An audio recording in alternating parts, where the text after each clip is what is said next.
为了落实运动的性别平等，国际妇女运动工作小组的代表早起甲立法院女子运动外交促进会会长黄捷签署运动宣言。运动部部长李勇嘛出席，表示讲会来培养女性的人才，打造多元包容的体育环境。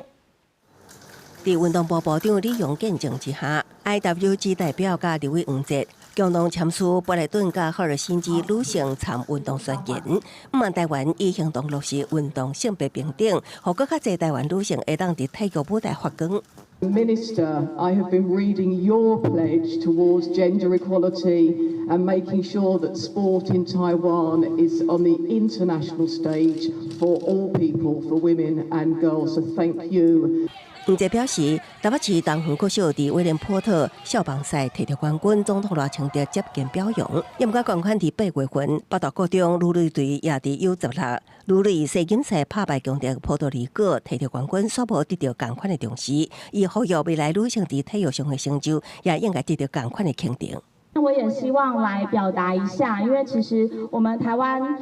看重这个女性运动，当然还有很多进步的空间。未来运动部将加强运动外交的工作及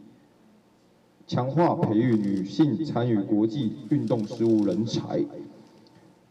接轨国际体坛主流，共同创造更加多元及包容的运动环境。未来安怎将宣言内容落实伫国内政策？运动部长李勇表示，包括强化运动外交合作，积极争取国际能见度，同时培养女性参与国际体育事务的人才培育，让女性运动员甲相关专业人员有更较侪发挥空间，打造更较多元、包容而且更较有公平性的运动环境。公司新闻采访报道。